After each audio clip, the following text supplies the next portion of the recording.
বিসমিল্লাহির রহমানির রহিম। যারা আমার সামনে আছেন সবাইকে আসসালামু আলাইকুম। এই যে বাজার ঘাট দেখতে পাচ্ছেন, এই বাজার ঘাট বাসায় গেস্ট আসছেন এবং তারাই নিয়ে আসছেন। গেস্ট আর কেউ নয়, আমার মেজো ভাসুর আর মেজো যা দুইজন আসছিলেন, অবশ্য চলেও গেছেন। যাই হোক, গত ভিডিওতে আমি বলেছিলাম যে আমার হাজবেন্ড আমার শাশুড়িকে কতটা ভালোবাসতেন সেটা বলবো। তো কতটা ভালোবাসতেন আমি তার খুব কাছ থেকে দেখেছি যে মাকে যে কতটা ভালোবাসতো। যেমন সন্তানদেরকে তো অবশ্যই ভালোবাসবে, সন্তানকেও ভালোবাসতো, আমাকেও ভালোবাসতো, তবে শাশুড়িকে অনেক বেশি ভালোবাসতো, সেটাও বলে শেষ করা যাবে না।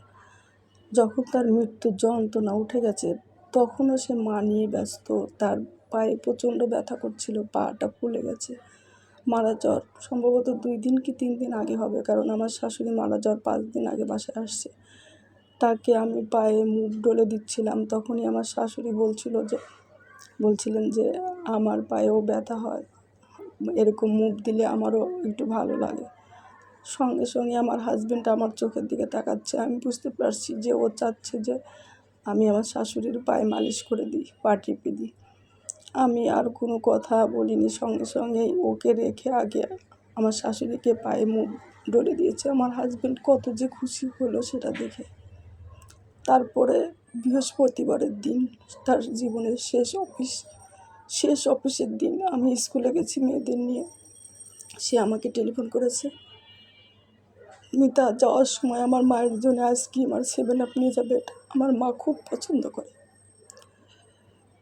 এরপর মেয়েদের যখন ছুটি হলো তখন বের হয়ে মেয়েরা বলছে যে আব্বু আমাদের আলাদা করে টাকা দিয়েছে, আমরা দুইজনই দাদির জন্য কিছু কিনে নিয়ে যাবো। সেজন্য মেয়েরা যখন টিফিন পায় সেই টিফিনটা ওর দাদিকে দেয়।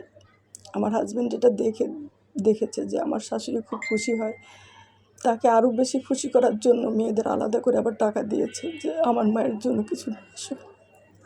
মৃত্যুর দিন সে আমার কাছে মাপ চাইছে বারবার, কিন্তু আম্মাকে সে বুঝতে দেয় নাই সে মরে যাবে। আমিও বুঝিনি।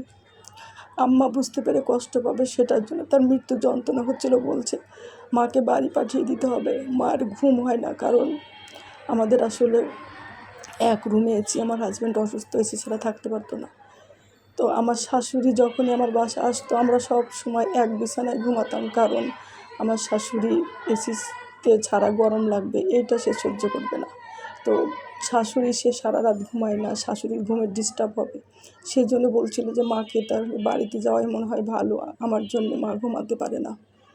সে যে মরে যাবে তখন মায়ের জন্য অনেক। আমি অফিসে গিয়েছি, যখন অফিসের স্টাফদের সঙ্গে কথা হয়েছে তারাও বলেছে তার মুখে সবসময় মা, মেয়ে আর আপনার কথা সবসময় ছিল। তো কতটা ভালোবেসেছে সেটা আমি 18 বছর ধরে দেখেছি। আল্লাহ আমার হাজব্যান্ডকে ব্যস্ত নসিব করুন। সবাই ভালো থাকবেন। আল্লাহ হাফেজ।